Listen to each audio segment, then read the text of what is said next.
Welcome to exam मस्ती। आज है 8 नवंबर और 8 नवंबर 2021 के जितने भी करंट अफेयर्स के क्वेश्चन बन सकते हैं वो सभी इस वीडियो में डिस्कस करेंगे और हर क्वेश्चन से रिलेटेड फैक्ट भी आपको बताऊंगा, तो आप पूरा वीडियो को ध्यान से देखिएगा।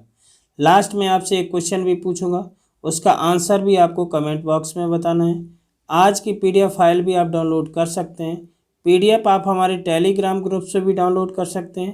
टेलीग्राम पर सारी PDF एक साथ मिल जाएगी और टेलीग्राम ग्रुप का लिंक इस वीडियो के डिस्क्रिप्शन में दे दिया है, तो आप उस लिंक पर क्लिक करके टेलीग्राम ग्रुप ज्वाइन कर सकते हैं। तो चलिए स्टार्ट करते हैं। आज का पहला क्वेश्चन क्या है कि प्रधानमंत्री नरेंद्र मोदी ने हाल ही में किस धार्मिक स्थल पर आदि शंकराचार्य की 12 फीट ऊंची प्रतिमा का अनावरण किया है। क्वेश्चन है, प्रधानमंत्री नरेंद्र मोदी ने हाल ही में किस धार्मिक स्थल पर आदि शंकराचार्य की 12 फीट ऊंची प्रतिमा का अनावरण किया है। तो इसका राइट आंसर क्या हो जाएगा? केदारनाथ। क्या हो जाएगा? केदारनाथ। प्रधानमंत्री नरेंद्र मोदी ने हाल ही में केदारनाथ में आदि शंकराचार्य की 12 फीट ऊंची प्रतिमा का अनावरण किया है। लगभग 35 टन वजनी शंकराचार्य की प्रतिमा पर काम साल 2019 में शुरू हुआ था। कब शुरू हुआ था? 2019 में शुरू हुआ था।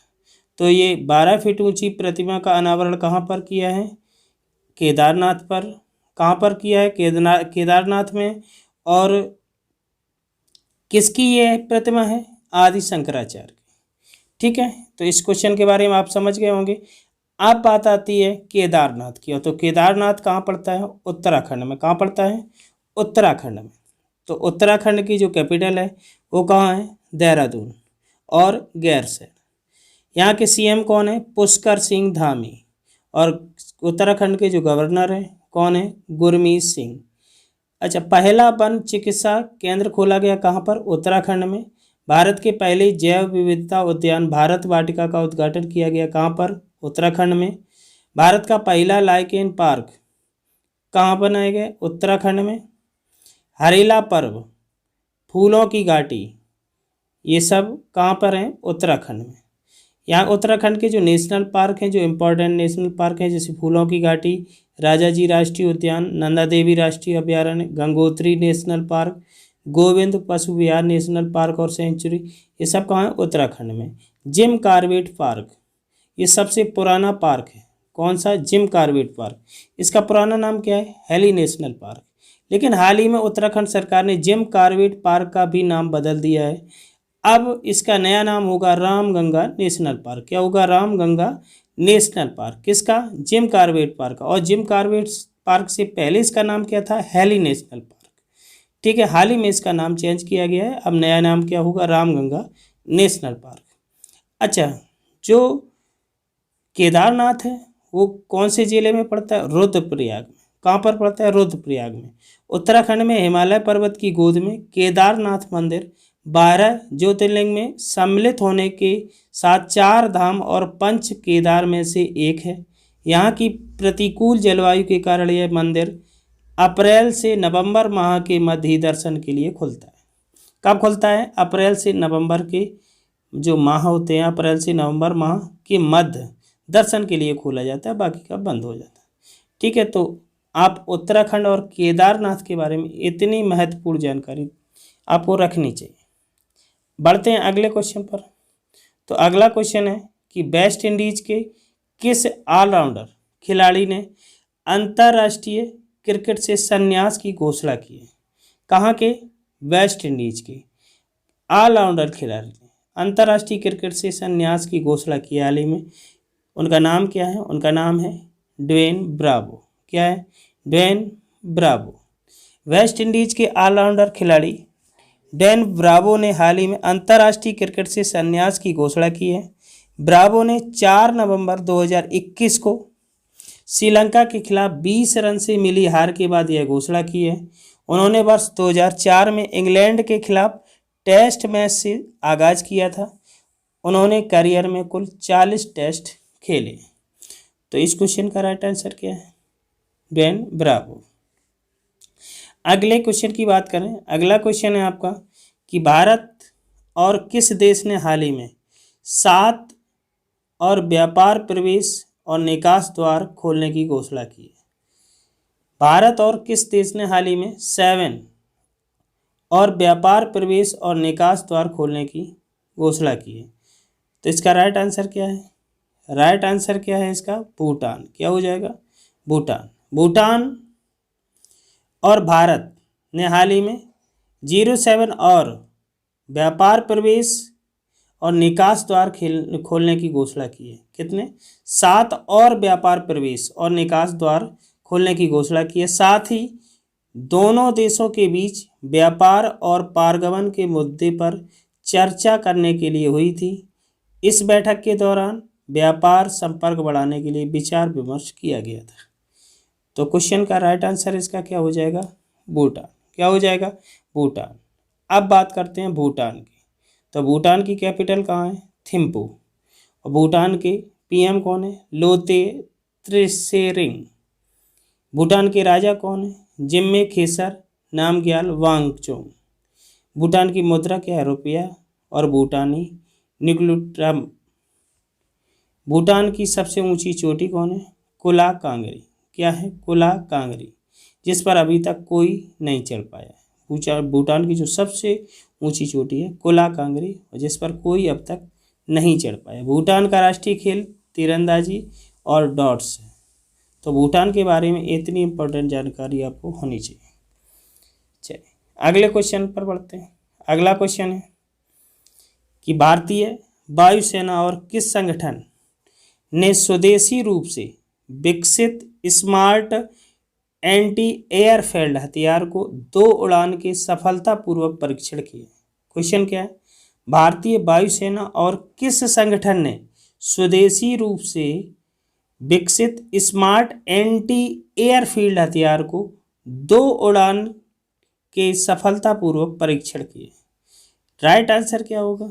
इसका राइट आंसर होगा DRDO। क्या हो जाएगा? DRDO। भारतीय वायुसेना और रक्षा अनुसंधान एवं विकास संगठन DRDO ने हाल ही में स्वदेशी रूप से विकसित स्मार्ट एंटी एयरफील्ड हथियार को 2 उड़ान के सफलतापूर्वक परीक्षण किए हैं, जो कि उपग्रह नेविगेशन और इलेक्ट्रो ऑप्टिकल सेंसर पर आधारित थे। भारतीय सेना द्वारा बम के इस वर्ग का इलेक्ट्रो ऑप्टिकल सीकर आधारित उड़ान परीक्षण देश में पहली बार किया गया। तो इस क्वेश्चन का राइट आंसर क्या हो जाएगा? DRDO। अब बात करते हैं DRDO की। तो DRDO का फुल फॉर्म क्या हो जाएगा? Defence research and development organisation. क्या हो जाएगा? Defence research and development organisation, जिसे हिंदी में क्या कहते हैं? रक्षा अनुसंधान एवं विकास संगठन। DRDO की स्थापना कब हुई थी? 1958 में। इसके वर्तमान अध्यक्ष कौन है? सतीश रेड्डी। मुख्यालय DRDO को कहाँ है? नई दिल्ली। ये DRDO जो एजेंसी किसकी है? ये रक्षा मंत्रालय की। किसकी है? रक्षा मंत्रालय। तो DRDO के बारे में इतने महत्वपूर्ण फैक्ट आपको आने चाहिए। अगले क्वेश्चन की बात करें तो अगला क्वेश्चन आपका है कि 7 अक्टूबर को विश्व भर में कौन सा दिवस मनाया जाता है? 7 अक्टूबर को विश्व भर में कौन सा दिवस मनाया जाता है? तो इसका राइट आंसर क्या होगा? कैंसर जागरूकता दिवस और शिशु सुरक्षा दिवस। कैंसर जागरूकता दिवस और शिशु सुरक्षा दिवस, ये दोनों ही 7 अक्टूबर को मनाए जाते हैं विश्व भर में। 7 अक्टूबर को विश्व भर में कैंसर जागरूकता दिवस और शिशु सुरक्षा दिवस मनाया जाता है। कैंसर जागरूकता दिवस को मनाने का उद्देश्य लोगों में कैंसर जैसी गंभीर बीमारी को लेकर जागरूकता फैलाना है। 4 फरवरी साल 1933 में इस दिन को मनाने की शुरुआत हुई थी। किस दिन को? कैंसर जागरूकता दिवस को। तो इस क्वेश्चन का राइट आंसर क्या है? कैंसर जागरूकता दिवस। अगला क्वेश्चन है आपका भारत के किस शहर में हाल ही में एक साथ 9,41,551 कितने? 9,41,551 दीप जलाने का record Guinness book of world में दर्ज किया गया। मतलब अभी तक के एक साथ जलाए जाने वाले सबसे अधिकतम दीप। तो इसका राइट आंसर क्या हो जाएगा? इसका राइट आंसर है अयोध्या। भगवान राम जन्मभूमि अयोध्या में हाल ही में एक साथ 9,41,551 दीप जलाने का record Guinness book of world में दर्ज किया गया है। वर्ष 2017 में अयोध्या राम की पैड़ी पर दीपोत्सव कार्यक्रम की शुरुआत हुई। कब हुई थी? 2017 में। सबसे पहले लगभग 1,80,000 दीपक जलाए गए थे। तो इस बार कितने जलाए गए? 9,41,551। ठीक है। अब अयोध्या, अयोध्या किस राज्य में आते हैं? उत्तर प्रदेश में। और उत्तर प्रदेश की कैपिटल कहाँ है? लखनऊ। उत्तर प्रदेश के सीएम वर्तमान में कौन है? योगी आदित्यनाथ। यहाँ की गवर्नर कौन है? आनंदीबेन पटेल। बाल श्रमिक विद्या योजना, नवीन रोजगार छतरी योजना कहाँ पर चलाई? यानी उत्तर प्रदेश में। काला नमक चावल महोत्सव कहाँ मनाया गया? उत्तर प्रदेश के सिद्धार्थनगर जिले में मनाया जाता है। कब मनाया जाता है? मार्च में। मंडुआडीह रेलवे स्टेशन का नाम बदलकर बनारस रेलवे स्टेशन कर दिया गया है। सारण यूनिवर्सिटी का नाम बदला है, अब नया नाम क्या होगा? माँ शाकंभरी राज्य विश्वविद्यालय।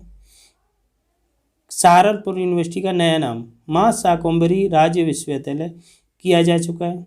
अभी हाल ही में फैजाबाद का जो बदला गया है नाम, फैजाबाद रेलवे स्टेशन का नाम बदला गया है, अयोध्या कैंट हो गया है। क्या है? अयोध्या कैंट हो गया है उसका। गुड़ महोत्सव कहाँ मनाया जाता है? लखनऊ में। और स्ट्रॉबेरी महोत्सव कहाँ मनाया जाता है? झांसी में। चलिए, और उत्तर प्रदेश के प्रमुख जो नेशनल पार्क हैं वो कौन कौन से हैं? दुधवा राष्ट्रीय उद्यान कहाँ है? लखीमपुर खीरी उत्तर प्रदेश में, दुधवा टाइगर रिजर्व। चंद्रप्रभा वन्यजीव अभयारण्य कहाँ है? वाराणसी में। कहाँ पर है? बनारस में। राष्ट्रीय चंबल अभयारण्य घड़ियाल के लिए प्रसिद्ध है, उत्तर प्रदेश का। कैमूर वन्यजीव अभयारण्य और रानीपुर वन्यजीव अभयारण्य ये कहाँ है? इलाहाबाद के पास में। ठीक है। उत्तर प्रदेश का राजकीय पशु क्या है? बारहसिंगा। यहाँ का राजकीय पक्षी क्या है? सारस या कोंच। उत्तर प्रदेश का राजकीय पुष्प क्या है? पलाश। और उत्तर प्रदेश का राजकीय वृक्ष क्या है? अशोक। तो उत्तर प्रदेश के बारे में इतने महत्वपूर्ण फैक्ट तो आपको आने चाहिए। बात करते हैं अगले क्वेश्चन की। तो अगला क्वेश्चन आपका क्या है कि विदेश मंत्रालय के मुताबिक संजय भट्टाचार्य को हाल ही में किस देश में भारत का राजदूत नियुक्त किया गया? क्वेश्चन फिर से सुनिएगा। विदेश मंत्रालय के मुताबिक संजय भट्टाचार्य को हाल ही में किस देश में भारत का राजदूत नियुक्त किया गया है? तो इसका राइट आंसर क्या है? स्विट्जरलैंड। क्या हो जाएगा? स्विट्जरलैंड। विदेश मंत्रालय के मुताबिक संजय भट्टाचार्य को हाल ही में स्विट्जरलैंड को भारत का नया राजदूत नियुक्त किया गया है। वे वर्तमान में मंत्रालय में सचिव के पद पर कार्यरत हैं। संजय भट्टाचार्य 1987 बैच के भारतीय विदेश सेवा के अधिकारी। तो इस क्वेश्चन का राइट आंसर क्या है? स्विट्जरलैंड। अगले क्वेश्चन पे बढ़ते हैं। अगले क्वेश्चन की बात करें तो अगला क्वेश्चन है, निम्न में से किस देश ने बड़े पैमाने पर इन्फ्लेटेबल मिसाइल डिटेक्शन सिस्टम का परीक्षण किया है? तो इस क्वेश्चन का राइट आंसर क्या है? इजराइल। क्या हो जाएगा? इजराइल। इजराइल ने हाल ही में बड़े पैमाने पर इन्फ्लेटेबल मिसाइल डिटेक्शन सिस्टम का परीक्षण किया है। इजराइल पहले से ही परिष्कृत मिसाइल रक्षा की एक श्रृंखला का दावा करता है, जिसका इस साल 11 दिवसीय गाजा युद्ध के दौरान सफलतापूर्वक उपयोग किया गया था। तो इस क्वेश्चन का राइट आंसर क्या है? इजराइल। अब हम बात करते हैं कल की क्विज की। तो कल आपसे क्वेश्चन पूछा गया था, इनमें से किस राज्य सरकार ने हाल ही में 2 योजनाएं शुरू की हैं? किसने शुरू की हैं? हाल ही में किस राज्य सरकार ने हाल ही में 2 योजनाएं शुरू की हैं? तो इस क्वेश्चन का राइट आंसर क्या था? कर्नाटक सरकार। क्या था? कर्नाटक सरकार। वैसे हमारे लगभग सभी साथियों ने इसका सही आंसर दिया है। चलिए, अब हम बात करते हैं आज के क्वेश्चन की। तो आज का आपका प्रश्न क्या है कि विदेश मंत्रालय के मुताबिक संजय भट्टाचार्य को, किसको? संजय भट्टाचार्य को हाल ही में किस देश में भारत का राजदूत नियुक्त किया गया है? इस क्वेश्चन का आंसर आपको कहाँ देना है? कमेंट बॉक्स में। कहाँ देना है? कमेंट बॉक्स में। तो आज का क्लास आपका ये कैसा लगा आपको? कमेंट करके ज़रूर बताइएगा। यदि अच्छा लगा हो तो वीडियो को लाइक शेयर और चैनल को सब्सक्राइब अवश्य कर लें ताकि आने वाली वीडियो की नोटिफिकेशन आपको मिलती रहे। मिलते हैं अगले क्लास में एक बार फिर, तब तक के लिए जय हिंद, वंदे मातरम।